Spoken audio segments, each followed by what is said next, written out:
sais pas qui parmi vous est amateur de musique classique. Moi, je dois vous dire que je vois venir cette date avec quand même pas mal d'émotions. C'est le 7 mai prochain. 7 mai 2024. C'est ça, le 200e de la 9e symphonie de Beethoven. Ah ben oui. Hein? Quand même. C'est quand même une œuvre, je pense que tout le monde la connaît. Là. L'Ode à la joie, à la fin, tout le monde la connaît. Et récemment, en fait, on m'a demandé à Ici Musique de participer à une émission spéciale qui va être faite autour de ça. Fait que je me suis comme plongé dans Beethoven, puis que je dois vous dire, je connais depuis... je me souviens pas de quel moment j'ai commencé à écouter Beethoven, parce que mes parents l'écoutaient beaucoup. Puis la 9e, ça m'a toujours parlé énormément, cette symphonie-là. Puis vous connaissez l'histoire, hein, il l'a composé, il était complètement sourd. Mais t'imagines, t'écoutes ça, puis le gars, il a composé ça, il entendait plus un son. Puis on se souvient de l'anecdote, la première, hein, où il a fallu que quelqu'un le tourne vers la salle, parce que ça a été un succès total, et lui dirigeait, mais il n'entendait rien. Et là, la salle, c'était le délire. Je veux dire, c'est tellement émouvant. Et il y a une chose que je ne savais pas, c'est que Beethoven, il a réussi à entendre des petites choses, même en étant presque sourd. Et ça, c'est parce que...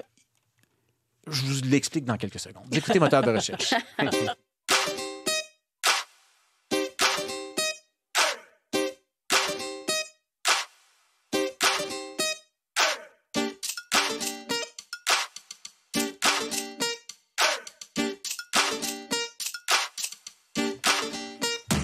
Et ce soir, Moteur de recherche, où on répond à vos questions en sciences, santé, technologie, environnement, consommation. Le tableau périodique est-il truffé de mensonges? Imaginez, on nous mentirait là aussi. Comment savoir si nous sommes accros à la porno? Le super cycle des technologies d'Amy Webb, oui, c'est son nom, ou pourquoi on se sent tant dépassé par les avancées technologiques. On va parler également des déterminants culturels dans l'expression de la douleur. Et oui, le lien avec Beethoven, ce sont les écouteurs à conduit osseux. Est-ce qu'ils sont plus sécuritaires que les écouteurs classiques?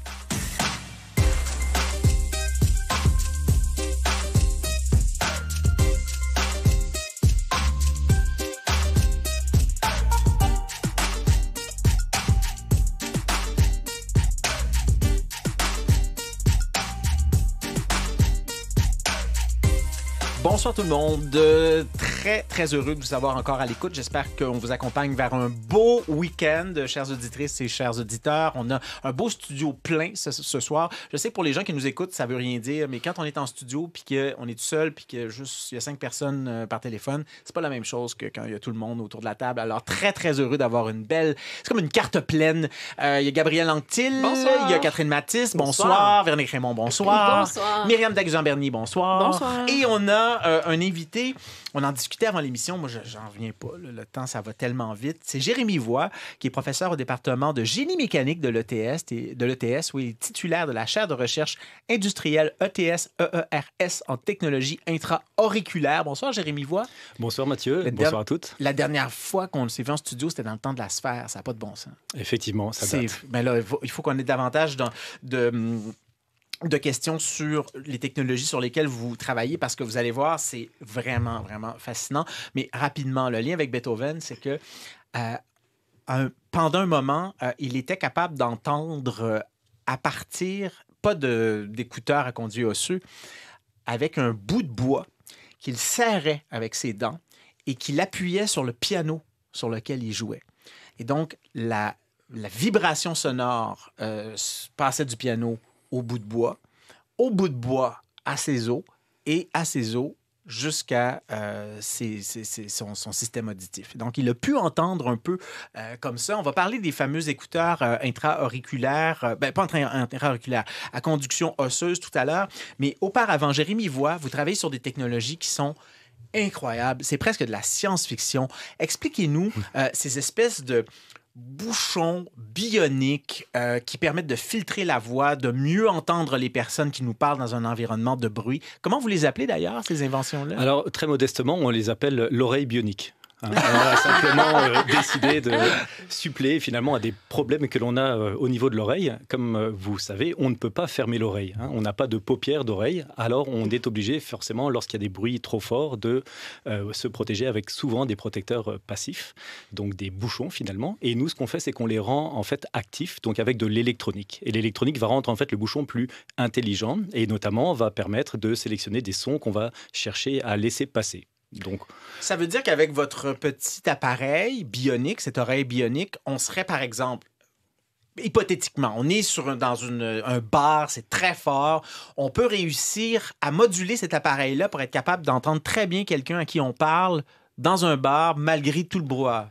Alors, nous, le marché est vraiment visé, c'est le marché plutôt industriel. Alors, il y a un peu moins de bars dans l'environnement, mais il y a quand même beaucoup de bruit et nécessité de communiquer. Donc, communiquer entre travailleurs, travailleuses.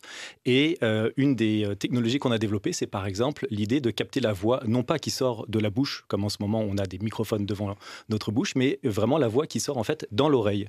Donc, étonnamment, et vous avez parlé tout à l'heure de la conduction osseuse, donc le fait que le crâne vibre, mais il vibre aussi lorsqu'on parle. Et cette vibration régénère en fait un son dans l'oreille et donc dans le conduit auditif qui d'ailleurs est protégé grâce au bouchon et donc protégé du bruit ambiant. Et bien dans le conduit auditif, on peut capter votre voix.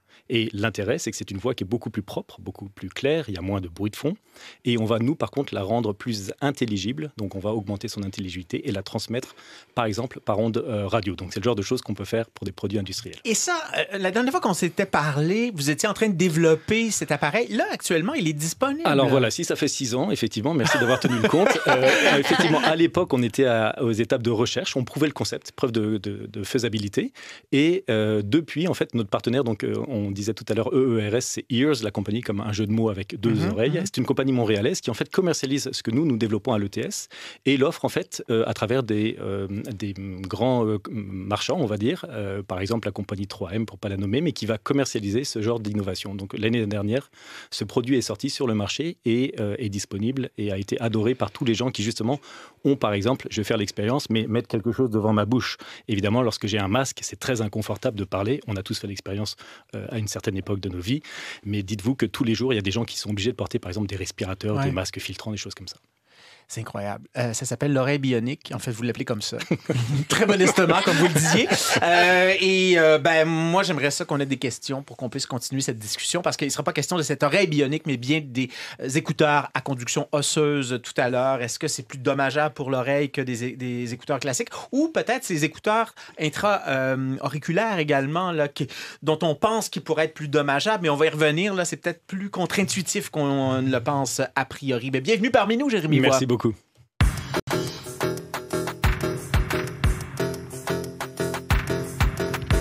On va être gentil. Jérémy Voix est professeur au département de génie mécanique de l'ETS, titulaire de la chaire de recherche industrielle ETS EERS, là, qui est un jeu de mots, Ears, en technologie intra-auriculaire. Et il est là pour répondre à la question de Claire Pasco. Ma question est la suivante. Les écouteurs à conduit osseux posés sur les tempes, est-ce que c'est aussi dommageable pour l'audition que les écouteurs dont les ondes sont projetées directement vers le tympan? Puis on va parler donc des écouteurs donc à coquille, là, comme on a ici en studio, puis aussi ceux qui sont intra-auriculaires, vous savez, dont on pourrait penser qu'ils pourraient être plus dommageable, mais en tout cas, c'est peut-être pas aussi clair que ça. Rebonsoir, Jérémy. Rebonsoir. On parlait tout à l'heure que c'est une technologie qui est connue, en tout cas au moins depuis Beethoven, hein, qui a utilisé son fameux bout de bois pour entendre le son de son piano au 19e siècle. Tout à fait. Donc c'est l'exemple qu'on aime bien donner. Effectivement, il sentait finalement les vibrations sonores et peut-être rappeler pour les personnes qui nous écoutent comment d'habitude le son leur parvient. Donc là, en ce moment même, ces personnes nous écoutent finalement parce qu'il y a quelque part dans leur environnement, dans leur voiture, dans leur maison, dans leur casque, un petit haut-parleur qui vibre. Donc c'est une membrane, elle vibre. En vibrant, elle fait vibrer l'air. L'air va vibrer et va venir faire vibrer à son tour une autre membrane qu'on appelle le tympan, qui est au fond de l'oreille. L'oreille, ce qu'on voit, c'est l'oreille externe, on appelle ça le pavillon et le conduit auditif. Mais une fois que le tympan se met à vibrer, il fait lui-même vibrer des petits osselets qui enfin font vibrer finalement ce qu'on appelle l'oreille interne, la cochlée. Donc c'est ce fameux petit escargot qui, c'est sa forme, va transformer ces vibrations en des influx nerveux. Et ce qui est assez particulier, c'est qu'il est sensible évidemment à toute cette chaîne dont je viens de vous parler. On appelle ça la chaîne de transduction finalement. Mais il est également sensible aux vibrations qu'il va recevoir directement. Alors c'est dans ce sens que la conduction osseuse, en faisant vibrer la boîte crânienne, fait vibrer finalement le liquide qui se trouvait à l'intérieur de la cochlée. Je ne vous ai pas dit, mais c'est rempli de lymphe. Et cette lymphe, en vibrant, fait vibrer une membrane, appelée membrane basilaire, qui elle-même fait vibrer des petits cils. Des petits cils, vous pouvez imaginer comme des petits brins de gazon, qui vont vibrer et en vibrant vont créer cet influx nerveux. Donc, ça arrive aussi par les os. Alors, donc, quand on écoute, c'est-à-dire que c'est à la fois les os, quand on entend un son, c'est à la fois les os, mais ce qui entre dans le tympan. Là. Tout à fait. Donc, le chemin primaire que j'ai décrit, c'est ce qu'on appelle donc la transduction aérienne ou la conduction aérienne. C'est ce qui passe par l'air et en fait, c'est dominant. C'est-à-dire que l'énergie passe très facilement par ce médium-là. Et la conduction osseuse, par contre, elle fonctionne, mais à des niveaux beaucoup moindres. Autrement dit, il faut évidemment qu'il y ait beaucoup plus d'excitation et le son lui-même a du mal à exciter les parois du crâne. Ça reste néanmoins vrai. Imaginez par exemple des gens qui sont dans des environnements extrêmes. Donc je vous donne un exemple, vous êtes pilote de chasse ou vous êtes sur un porte-avions, etc. Ce sont des bruits terribles, énormes. Et il va falloir qu'on protège donc non seulement les conductions aériennes, donc avec un petit bouchon, un casque, mais c'est pas suffisant parce que le son en fait va même faire vibrer la boîte crânienne et vous rendre sourd. Donc vous voyez cette limite-là. Donc ça, on dit qu'il y a généralement un 40 décibels de différence entre le chemin aérien et osseux. OK, mais donc il y a un élément de réponse là, quant à la question de notre auditrice. Pas tout à fait, parce que là, je vous ai parlé d'excitation finalement par de l'air. C'était le bruit, par exemple, du réacteur d'avion qui vient finalement faire vibrer l'air, et c'est simplement l'air. Là, par contre, votre auditrice, elle avait quelque chose qui venait faire vibrer directement la boîte crânienne, et ça, c'est un chemin qui est très facile, parce que l'onde va directement donc venir secouer, si on veut, la cochlée, et donc elle se termine exactement au même endroit que le chemin aérien. Donc la réponse, c'est que finalement, que ce soit par conduction aérienne ou par conduction dite solidienne, ça finit au même endroit. Ouais. Donc potentiellement le même dommage. Ça existe depuis quand, les écouteurs à conduction osseuse? Alors, je ne sais pas exactement par rapport à Beethoven, mais je peux vous dire que c'est un classique, on va dire, chez les audiologistes. Donc on sait depuis très longtemps que pour diagnostiquer justement le type de surdité que va avoir une personne, on va faire ces deux tests-là. On va lui présenter des sons ambiants avec des haut-parleurs, cette personne va entendre par le chemin aérien, et on va lui envoyer également des vibrations, donc par la boîte crânienne, avec, donc il y a différents vocables, on va parler souvent d'ossivibrateur, c'est le terme technique, de coupleur vibratoire, d'ostéosquelettique, il y a différentes terminologies, mais l'idée est la même, c'est qu'on peut effectivement, simplement avec un petit électroaimant, faire vibrer les os du crâne, et c'est la boîte crânienne, pardon, et c'est un classique, dans le sens où on donc connaît en recherche, on l'utilise depuis longtemps, mais la généralisation, il me semble que c'est pas si vieux que ça. Exactement, ça c'est plus récent, on parlait des objets connectés tout à l'heure, donc c'est effectivement le fait qu'on a réussi à miniaturiser et également la réception Bluetooth, etc. Donc vous avez aujourd'hui beaucoup de gens qui utilisent ces appareils et je pense qu'il y a un réel marché, on va dire, pour ça. C'est-à-dire que lorsque vous n'avez pas besoin d'être protégé du bruit, donc vous avez des environnements relativement silencieux et que vous voulez entendre la musique, c'est super d'écouter comme ça parce que vous allez évidemment avoir les oreilles libres, c'est le principe, et donc entendre tout ce qui se passe autour de vous.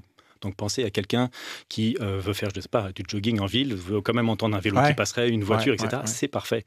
Le petit risque, évidemment, c'est que puisqu'on a les oreilles libres, on n'est évidemment pas protégé des bruits forts. Alors ça devient très dommageable lorsqu'il y a du bruit ambiant.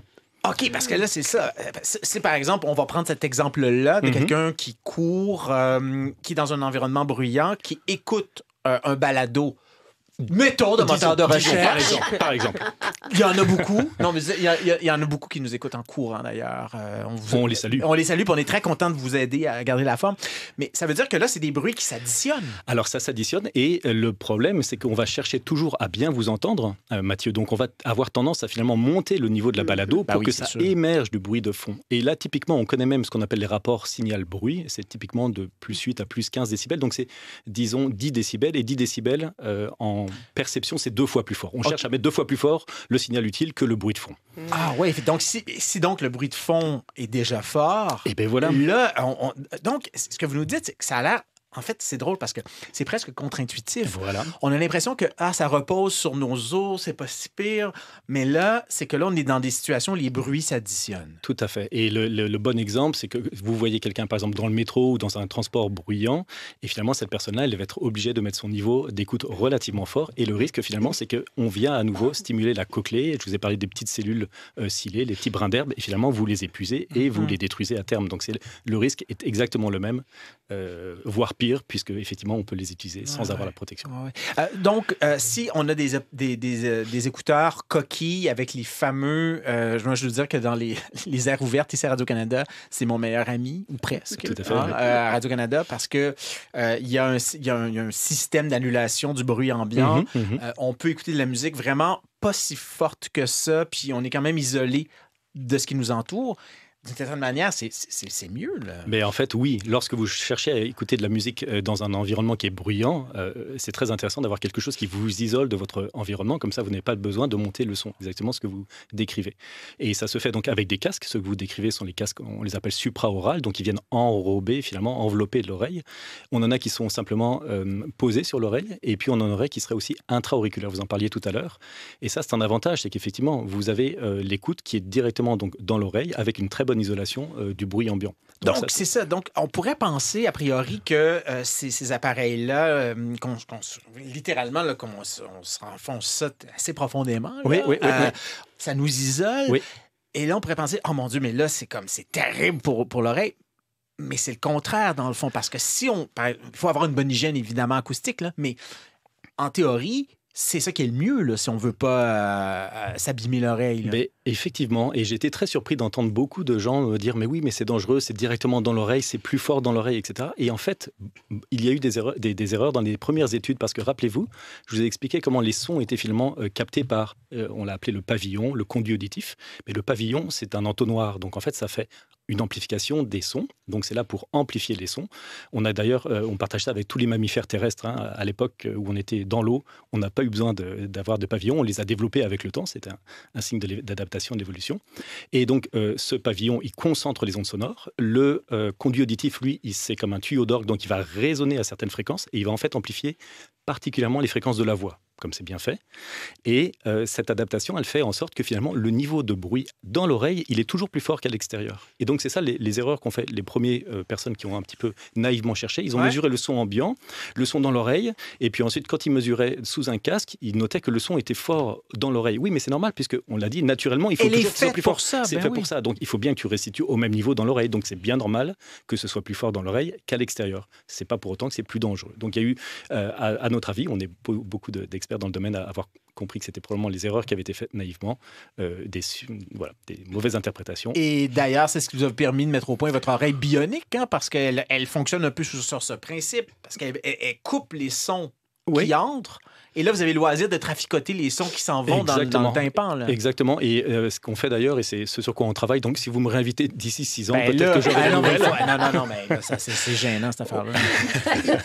On vient mesurer d'ailleurs précisément, maintenant, nous, le son qui est à l'intérieur de l'oreille. Donc, on appelle ça de la dosimétrie. Donc, pensez dans les réacteurs nucléaires, on parlait de guerre froide tout à l'heure, mais pensez à un réacteur nucléaire, vous aviez toujours ce dosimètre sur vous qui vous disait, OK, là, il est temps de sortir de l'enceinte de confinement et autres.